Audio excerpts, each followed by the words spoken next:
Glória a Deus. Amém. Atos capítulo 1, a partir do versículo 12. Diz assim: Então eles voltaram para Jerusalém, vindo do monte chamado das Oliveiras, que fica perto da cidade, cerca de 1 quilômetro. Quando chegaram, subiram ao aposento onde estavam hospedados. Achavam-se presentes Pedro, João, Tiago, André, Filipe, Tomé, Bartolomeu e Mateus, Tiago, filho de Alfeu, Simão o Zelote e Judas, filho de Tiago. Todos eles se reuniam sempre em oração com as mulheres, inclusive Maria, a mãe de Jesus, e com os irmãos dele.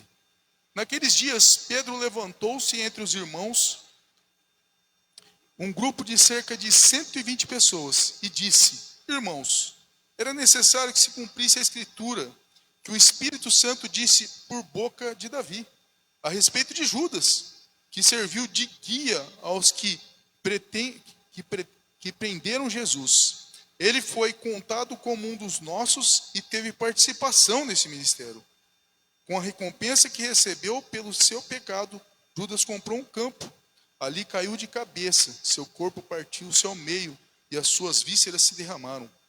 Todos em Jerusalém ficaram sabendo disso, de modo que na língua deles esse campo passou a chamar-se Acéldama, isso é, campo de sangue. Porque, prosseguiu Pedro, está escrito no livro de Salmos: fique deserto o seu lugar e não haja ninguém que nele habita.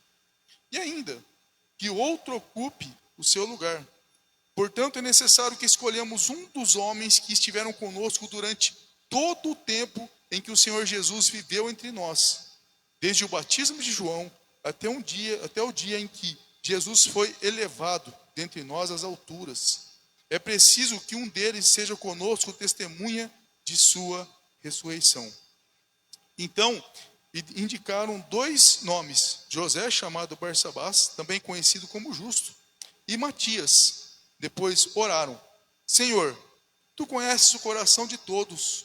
Mostra-nos qual destes 2 tens escolhido para assumir este ministério apostólico que Judas abandonou, indo para o lugar que lhe era devido. Então tiraram sortes, e a sorte caiu sobre Matias. Assim ele foi acrescentado aos 11 apóstolos. Feche seus olhos, vamos orar. Senhor Deus, a tua palavra foi lida e será ministrada conforme aquilo que o Senhor tem colocado em meu coração, Senhor, para a tua igreja, Senhor. Sei bem que o Senhor fala primeiro comigo, Senhor, antes de falar com a igreja, Senhor. Então fala aos corações através do teu Espírito Santo. Que o Senhor tem total liberdade, ó Deus, nesta noite aqui para falar, ó Pai. Quero também ser um ouvinte daquilo que o Senhor tem a dizer, ó Pai. Em o nome de Jesus, ó Pai, nós te agradecemos e te louvamos. Amém. Podem se assentar, em nome de Jesus. Nós começamos o livro de Atos, né? E nós vamos seguir, a gente tem seguido uma sequência de textos bíblicos, que tem sido uma bênção. Nós estávamos em Gênesis, agora nós viemos para Atos, né? E aqui no capítulo 1 de Atos, ele faz uma ponte entre o ministério terreno de Jesus e o início da igreja, como nós a conhecemos, né? Jesus, ele ressuscitou, ele passou ali 40 dias ensinando os discípulos, ele prometeu o Espírito Santo e foi elevado aos céus. E agora os discípulos estão ali num modo de espera, aguardando as ordens do Senhor, aguardando conforme o Senhor havia prometido, né? Então eles estão passando ali um tempo de espera entre a promessa e o cumprimento daquilo que Deus havia prometido. Esse intervalo aqui ele leva cerca de 10 dias, né, entre a ascensão, a promessa ali, né, e a ascensão ao Pentecostes, né? E esse é o cenário ali de Atos 1, do versículo que nós estamos lendo ali, do 12 ao 26, do que está acontecendo, né? E é um tempo onde os discípulos aprendem a esperar, eles aprendem a ter esse momento de espera do Senhor, obedecendo, orando e se organizando. Então esse é o contexto aqui do que nós estamos vendo aqui, né? E Jesus ele havia ordenado em Atos 1:4, como foi pregado na última vez aqui, né? Diz: não saiam de Jerusalém, mas esperem pela promessa de meu Pai. Então ali, os discípulos, mesmo inseguros, mesmo ameaçados, mesmo com muitas incertezas, mesmo com toda aquela situação que eles haviam passado, eles obedecem. Eles se colocam de forma a obedecer a Deus, obedecer o que Jesus havia dito para eles, né? E aqui no texto eles voltam do Monte das Oliveiras e se reúnem lá em Jerusalém, num lugar chamado cenáculo. A versão que eu li aqui, ela não traz a palavra cenáculo, né? Mas outras versões da Almeida, ela traz a palavra cenáculo. E ali eles se preparam espiritualmente para o que havia de vir, né? E eles esperam ali em obediência a Deus. E quando a gente fala sobre cenáculo, né, só para trazer, porque às vezes as pessoas falam, mas o que é um cenáculo? O que quer dizer cenáculo, né? Ele seria como se fosse uma parte superior de uma casa muito grande, né? Era um lugar ali, numa parte, um cômodo muito grande, no andar de cima das casas maiores ali de Jerusalém ali. E esse lugar aqui, esse cenáculo aqui, né? Ele era usado para as refeições, reuniões em grupo e outras coisas que eles faziam, orações, né? Acredita-se que esse cenáculo que é citado aqui é o mesmo cenáculo que foi usado para que houvesse a última ceia com Jesus, né? Que fosse a última ceia, que é citado lá em Lucas 22:12. E também um lugar de memória e comunhão, né? Porque diz ali que isso foi o lugar onde instituiu a última ceia, onde se lavou os pés dos discípulos, onde Jesus prometeu o Espírito Santo, e agora, após a ascensão de Jesus, é um lugar onde eles vão aguardar em oração, onde eles vão se organizar, onde eles vão começar a se organizar como igreja antes da vinda do Espírito Santo de Deus, né?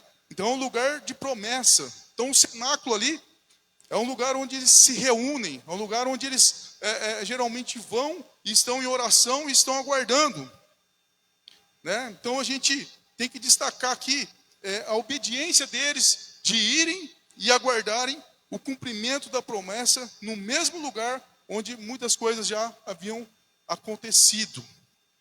E é bem interessante, né?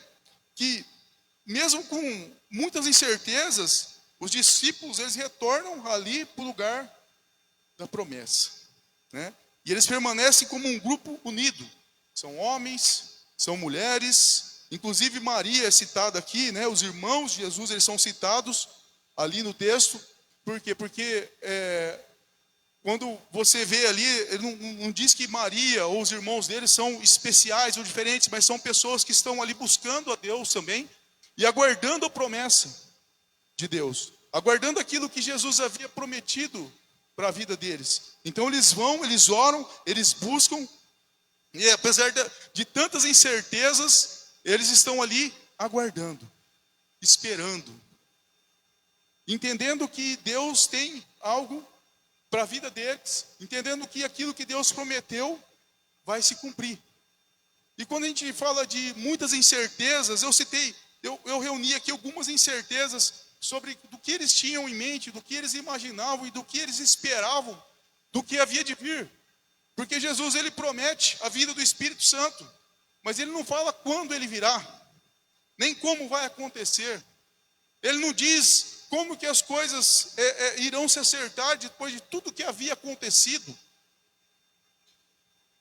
E eu citei 6 incertezas aqui, né? A incerteza sobre o futuro da missão, a incerteza por causa da partida de Jesus, que ascendeu aos céus, a incerteza sobre a promessa do Espírito Santo, a incerteza emocional e espiritual após a traição de Judas, a incerteza sobre a liderança e o caminho que eles deviam seguir, e por último, a incerteza sobre o tempo que levaria para se cumprir a promessa que Jesus fez sobre a vinda do Espírito Santo, né?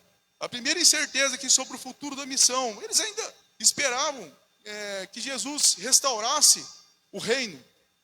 Na mente deles e no coração deles ainda havia essa esperança sobre a restauração do reino. E muitos deles ainda aguardavam que o reino fosse restaurado politicamente, porque eles ainda eram escravos dos romanos. Eles aguardavam a restauração de um reino terrestre. Mas aí Jesus, ele é morto, é crucificado, ressuscita, volta, fica com eles 40 dias, ascende aos céus e fala: eu vou lhes enviar o Espírito Santo. E aí Jesus os deixa e eles ficam ali. E fala para eles: aguardem até que ele desça sobre vós. Então eles estavam ali nessa esperança de como que as coisas iam acontecer. Será que eles seriam libertos dessa escravidão dos romanos? Ou será que a libertação era uma libertação espiritual, que talvez fosse demorar muito mais tempo do que eles esperavam? E o que Deus prometia realmente era uma libertação espiritual. Era algo muito além das coisas materiais, das coisas palpáveis, das coisas terrenas, daquilo que nós vemos, que nós apalpamos, que nós pegamos, daquilo que é material. É algo celeste, é algo muito além do que a nossa mente consegue mensurar. Muitas vezes nós também confundimos os planos de Deus, né, com as nossas expectativas pessoais. Nós temos expectativas pessoais com relação às coisas. Aqueles discípulos e muitos daqueles que estavam se reunindo ali no cenáculo, eles tinham suas expectativas pessoais com relação a Jesus. Alguns se sentiram frustrados por Jesus ter morrido. Depois, quando Jesus volta e ascende de novo aos céus, eles se sentem frustrados, e mais promessas de Jesus, e eles se sentem frustrados. Mas os discípulos precisavam submeter a visão humana à visão divina, a missão divina. A visão deles humana tinha que ser submetida à missão divina que Deus havia colocado sobre a vida deles. A segunda incerteza aqui é por causa da partida de Jesus. Eles viveram com Jesus, eles viram muitos milagres, ouviram suas palavras, seus ensinamentos, de uma forma particular, de uma forma pessoal, muito próximos de Jesus, muito juntos, caminhando dia a dia, e de repente Jesus já não está mais lá com eles fisicamente. Jesus morre, ressuscita, depois do terceiro dia, depois fica com eles 40 dias, e de repente Jesus ascende aos céus e não está mais fisicamente com eles. Às vezes, nas nossas vidas, é necessário que Deus tire o conforto da sua presença visível, para que nós possamos amadurecer na fé invisível. Vai nos abrir espaço para a presença espiritual, para a presença do Espírito Santo, para a ação interior do Espírito Santo para as nossas vidas. Então, se Jesus continuasse com eles ali, como seria a ação do Espírito Santo? Mas Jesus, ele ascende aos céus e ele promete o Espírito Santo. Para quê? Para que eles começassem a entender espiritualmente as coisas, não mais materialmente, não mais politicamente, não como uma libertação ou algo que os livrasse de coisas aqui na terra. Onde eles começam a orar, onde eles começam a perseverar juntos, onde eles começam a se organizar e entender que eles têm que seguir em frente, porque há uma missão, há um propósito, há algo que Deus colocou na vida deles para que acontecesse através da vida deles. Onde o Espírito Santo vai ser o protagonista das ações de Deus através da vida deles, onde vidas serão alcançadas, vidas serão salvas e uma igreja será fundada. Onde milhares e milhões de pessoas serão salvos. A terceira incerteza sobre a promessa do Espírito Santo. Eles ainda não imaginavam o que era o descer do Espírito Santo. Eles não tinham a noção do que era isso. E Jesus diz: descerá sobre vocês o Espírito Santo. Eles não sabiam o que significava isso. O que iria acontecer, como isso ia acontecer, o porquê e como, o que realmente ia acontecer na vida deles quando descesse o Espírito Santo. Eles nunca tinham visto o Espírito Santo descer. Eles nunca tinham visto aquilo. E Jesus promete e eles falam: mas o que é? O que vai acontecer?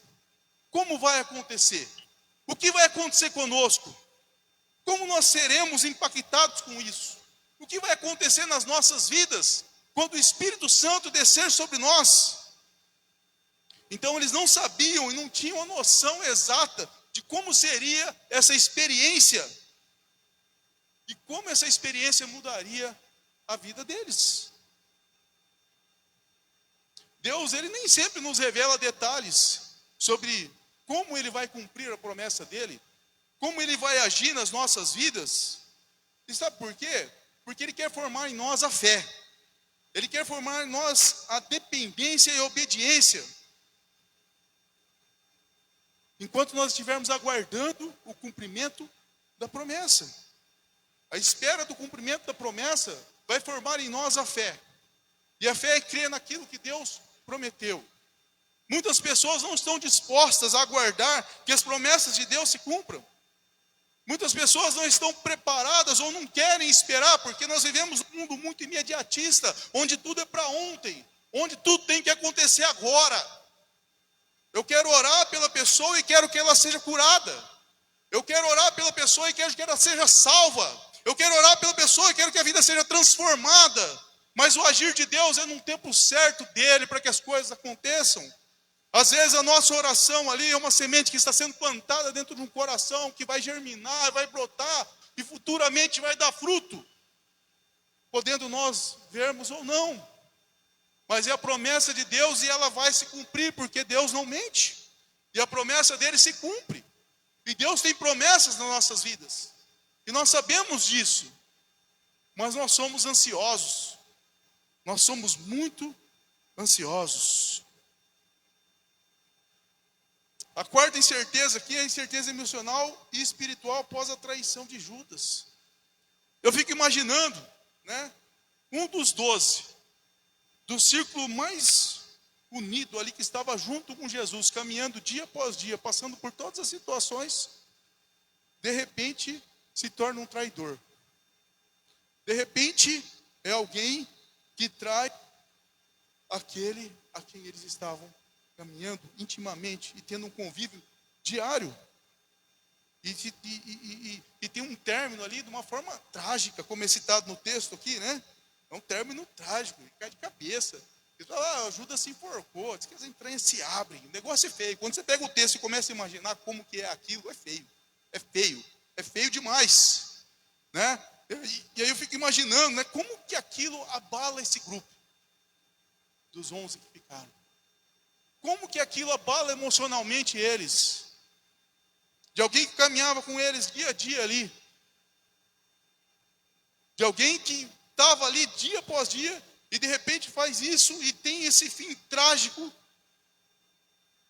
E aí eles ficam ali naquela,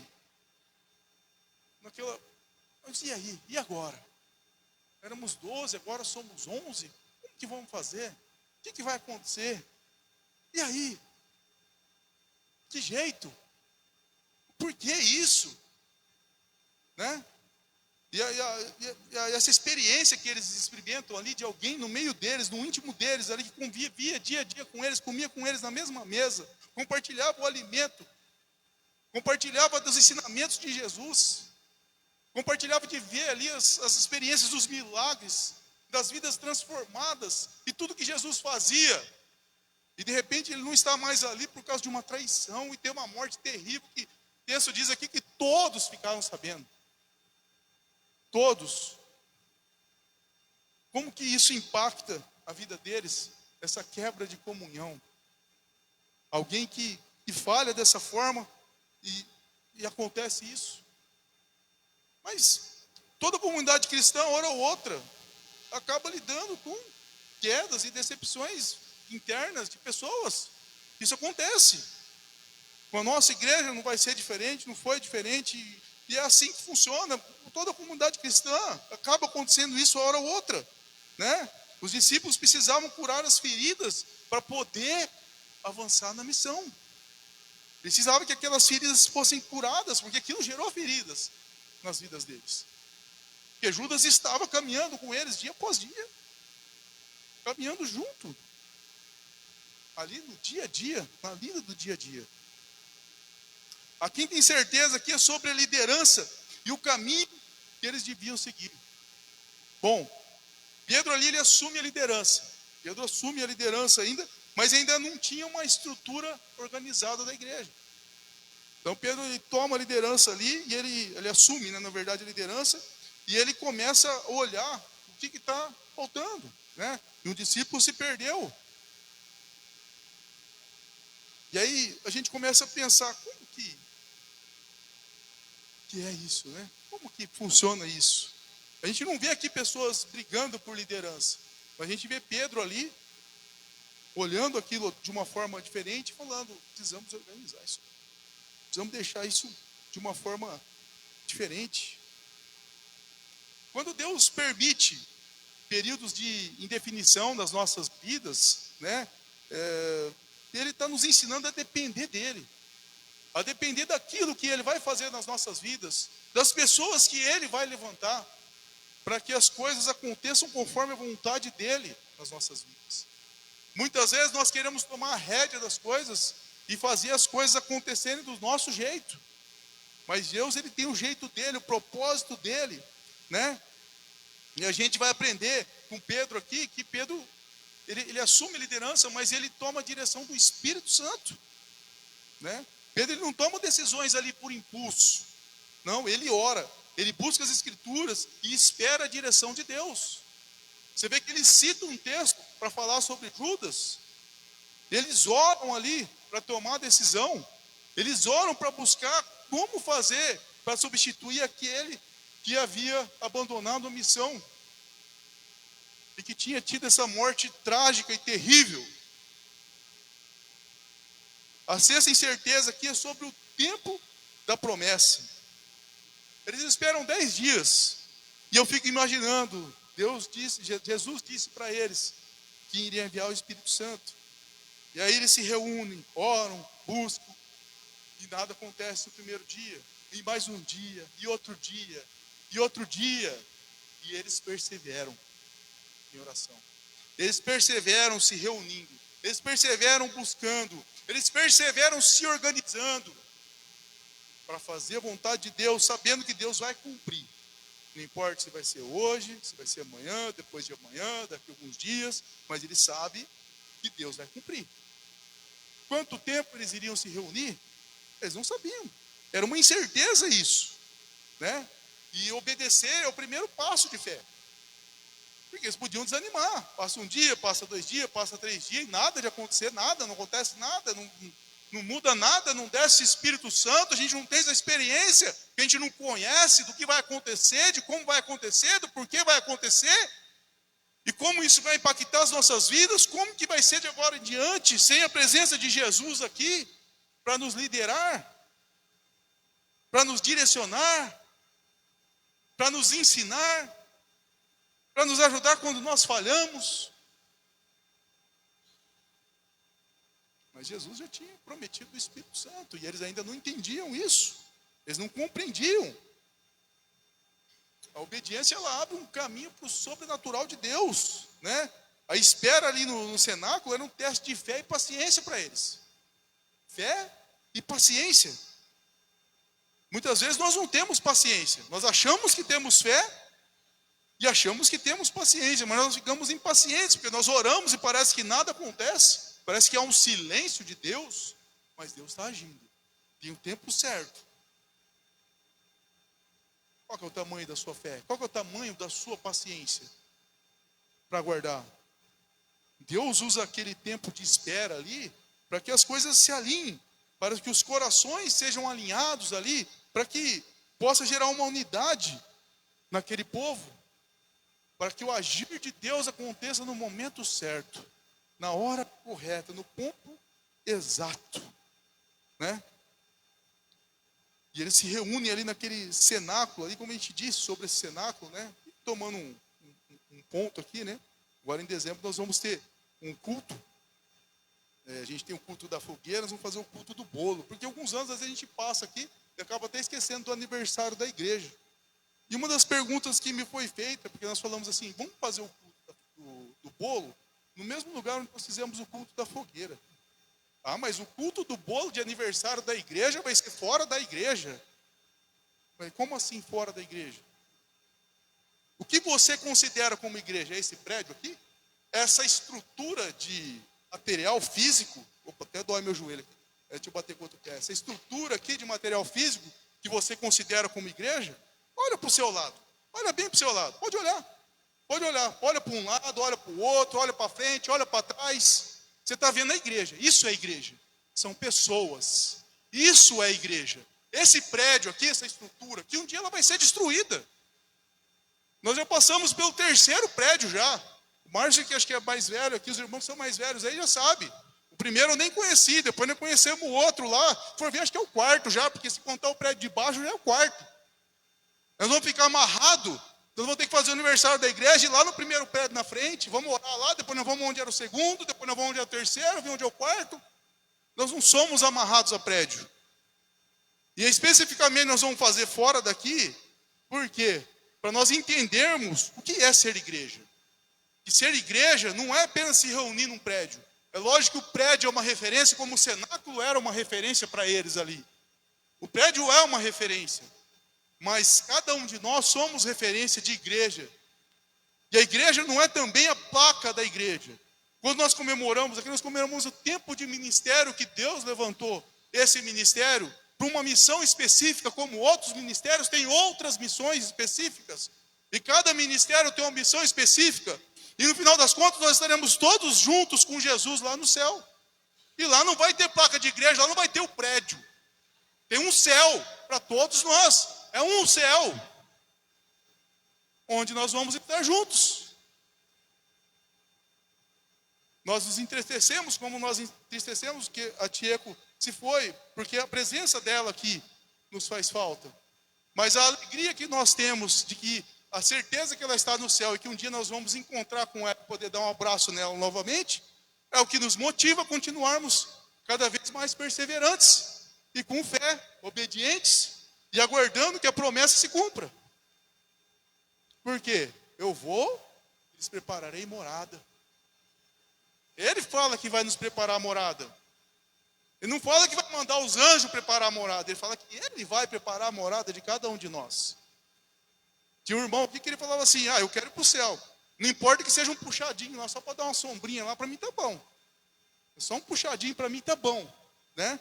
Era o irmão Jorge Amâncio, ele falava isso. Ele falava, um puxadinho para mim tá ótimo. O importante é estar lá no céu. Esse é o mais importante.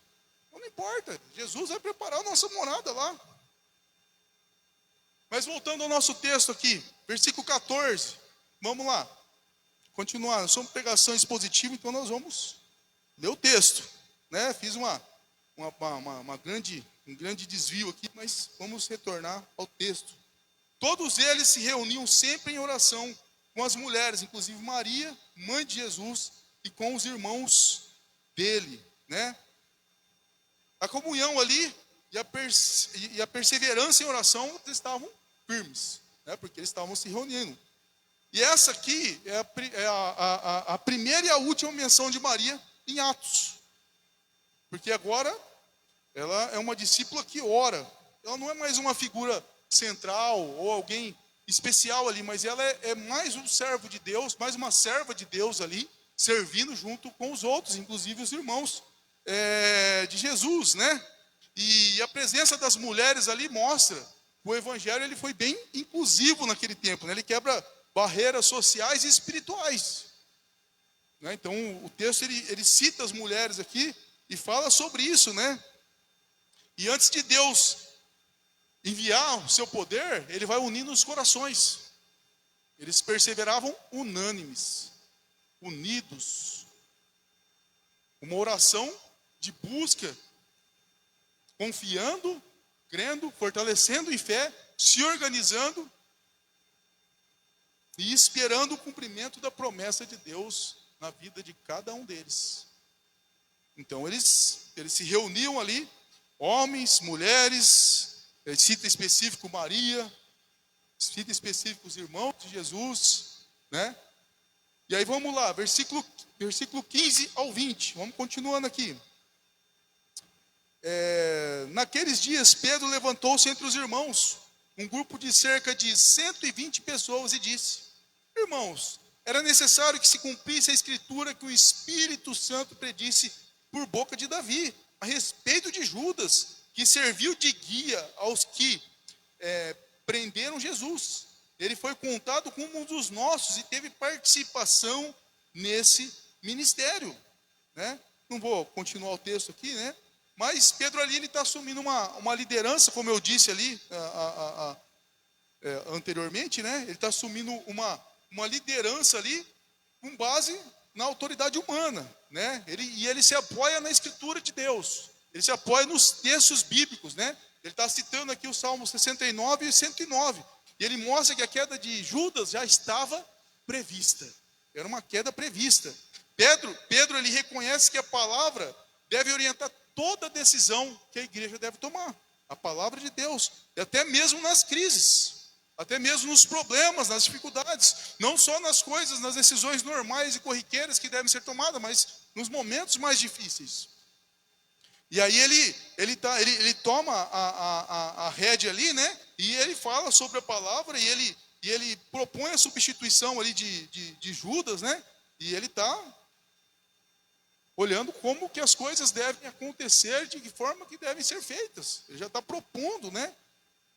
E antes de avançar, a igreja precisa acertar o passado. Ela precisa acertar o que se passou, o que aconteceu, né? Aquela ferida aberta com a falta de Judas ali, precisa que seja tomada uma decisão para que a igreja possa passar por aquilo e seguir em frente. Porque eram 12 discípulos, agora só estavam 11. Não vou entrar nessa questão aí, mas 12 discípulos, 12 tribos de Israel, e a gente vê 12 pessoas ali servindo a Deus. Então algo precisava ser feito, né? Precisava encarar aquela ferida lá, precisava encarar a perda que houve, né? Da morte terrível que Judas passou, né?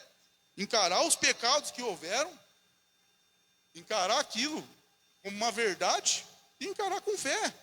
Aconteceu, vamos seguir em frente.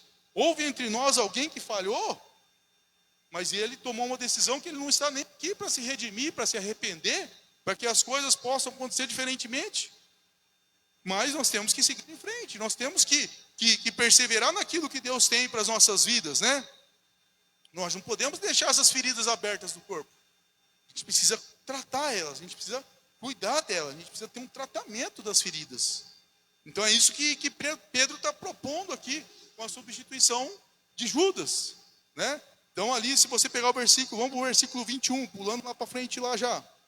Portanto, é necessário que escolhamos um dos homens que estiveram conosco durante todo o tempo em que o Senhor Jesus viveu entre nós, desde o batismo de João até o dia em que Jesus foi elevado dentre nós às alturas. É preciso que um deles seja conosco testemunha de sua ressurreição. Então ali Pedro, ele está propondo a substituição de Judas. Ele está propondo que a igreja faça uma substituição daquele que se foi, né? E os critérios aqui são bem claros. Ele coloca 2 critérios aqui: ter acompanhado Jesus desde o batismo de João até a ascensão e ser testemunha da ressurreição. E 2 ali são indicados: José, Barsabás, né? E Matias. E o que eles fazem? Eles oram. Eles oram pedindo que Deus mostre a sua vontade. E Deus escolhe Matias. E aqui também acontece algo muito interessante, né? Muito diferente, né? Às vezes a gente olha no texto bíblico, a gente não entende muito, né? Porque eles tiram sortes aqui, né? Eles fazem tipo um sorteio, né? E eles oram: Senhor, tu conheces o coração de todos, mostra qual desses tens escolhido. Versículo 24, né? E aí eles lançam sortes. Era algo comum ali antes do Pentecoste. E vocês sabem por que era comum antes do Pentecostes? Porque depois que o Espírito Santo vem, eles não dependem mais de sortes, tirar sortes. Aí já é a direção do Espírito Santo. Você vai ver que depois de Pentecostes ali não tem negócio de sortes mais. É a direção do Espírito Santo. Eles oram e aquilo que o Espírito Santo direciona são as decisões que são tomadas. E assim que a igreja caminha, dentro das decisões, do direcionamento do Espírito Santo para ela, a igreja ora, a igreja busca, a igreja coloca as coisas na mão de Deus. Quando nós nos reunimos aqui com um conselho eclesiástico, nós oramos. Nós começamos com orações, com palavra de Deus, para quê? Para que as decisões sejam tomadas conforme o que o Espírito Santo colocar nos nossos corações. Aí você fala assim, mas então vocês são unânimes, não há divergências? Há divergências, há divergências, sim, mas não são divergências para gerar problemas, são divergências para que a melhor solução seja tomada. Então as opções são colocadas. Até aqui, quando eles tiraram sorte, havia duas pessoas, porque se houvesse uma só, seria unânime. Então uma decisão precisava ser tomada. Haviam opções. Então quando a igreja se reúne para tomar decisões, o Espírito Santo nos dá opções e nos mostra qual é a melhor opção para que a igreja caminhe. E o nosso conselho é representativo de ministérios. Aí você fala assim, mas tem gente que não participa de ministério, mas deveria. Todos os membros da igreja deveriam participar de algum ministério na igreja. Por quê? Para trabalhar na obra de Deus de alguma forma. Seja o mínimo de contribuição, mas que participe. Por quê? Porque nós somos, temos um conselho representativo, né? Então a igreja escolhe ali os líderes segundo critérios espirituais, né? E não conforme conveniência pessoal. Não é porque eu gosto desse, eu gosto daquele, eu gosto de fulano, eu gosto de ciclano. Não. Colocaram dois critérios, duas pessoas que se enquadravam, e aí eles oraram, e depois eles tiraram sortes. E aí foi escolhido. Né? A oração ela deve preceder a escolha do cristão. Ela deve preceder aquilo que nós queremos como decisões, tanto para as nossas vidas, quanto para a igreja, para o ministério e para tudo que nós vamos fazer nas nossas vidas. Nós devemos orar. É uma coisa, uma situação que está colocada aqui no texto. A oração deve preceder as decisões. Porque se você não orar e tomar decisões, você pode estar tomando decisão conforme o seu próprio coração e a sua própria vontade. E o nosso coração e a nossa vontade, eles são enganosos. Há caminhos que para o homem parecem bons, mas no final desses caminhos dão em caminhos de morte. Então eles oram e aí eles decidem, né? E Deus, ele escolhe e capacita as pessoas. Porque muitas vezes nós vemos algumas decisões, algumas coisas que são tomadas, e a gente fala assim, mas essa pessoa eu acho que não era melhor para estar nessa posição, ou liderando esse grupo, mas Deus, ele vai capacitar. Eu prefiro uma pessoa que seja capacitada por Deus do que uma pessoa que acha capacitada para exercer uma função. Porque a pessoa que acha capacitada, ela não quer nada aprender. Mas aquele que vai ser capacitado, ele está pronto e disposto a aprender para ser capacitado pela vontade de Deus. E aí ele se coloca dentro da promessa de Deus, para que a promessa de Deus se cumpra na vida dele, porque Deus tem um propósito na vida dele. Porque muita gente fala assim, mas eu não estou pronto. Vocês não estão prontos nunca, gente. Isso é uma verdade para a vida de vocês. Nunca vocês vão estar prontos. Nunca. Enquanto eu achava que eu tinha que ser pronto para alguma coisa, eu nunca me dispus a nada na igreja. A partir do momento que eu entendi que eu precisava primeiro me dispor a fazer algo, para depois Deus me aprontar, aí eu comecei a trabalhar na obra de Deus. Lógico que o caminho foi duro. E continua sendo. Não é fácil. Mas é Deus quem nos capacita. E quando a capacidade vem de Deus, é conforme a vontade dele, não a nossa. Muitos irmãos falam assim, você tem uma capacidade boa para administrar as coisas. Eu acho que não. Mas Deus, ele vai nos capacitando, ele vai nos dando sabedoria, ele vai nos dando entendimento, ele vai nos concedendo o tempo, o momento, as situações. E eu tenho dificuldades incríveis.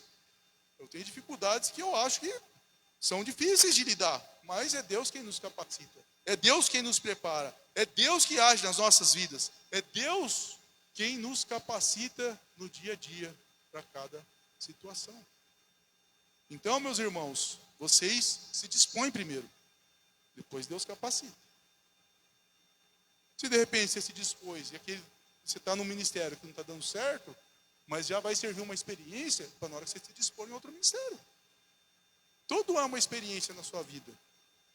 E aquilo que você acha que pode ser uma experiência que não é muito boa, que nem esses irmãos aqui, tinham muitas incertezas. É uma experiência terrível. Jesus, ele promete o Espírito Santo, ascende aos céus. Judas se matou lá e morreu, traiu e morreu, no meio deles. E aí Jesus prometeu o Espírito Santo, Jesus sabia quando vinha e falou, vai lá e espera. Quanto tempo? Que jeito? O que vai acontecer? E as pessoas ali se reunindo, orando, buscando, e as coisas não acontecem. E aí? Nós temos as nossas incertezas, as nossas dificuldades, os nossos problemas, né? Mas antes do Espírito Santo descer, o povo de Deus, ele obedeceu, ele orou, eles curaram as feridas e eles restauraram a liderança. O que eles fizeram? Colocaram a casa em ordem. Aproveitaram o tempo de espera.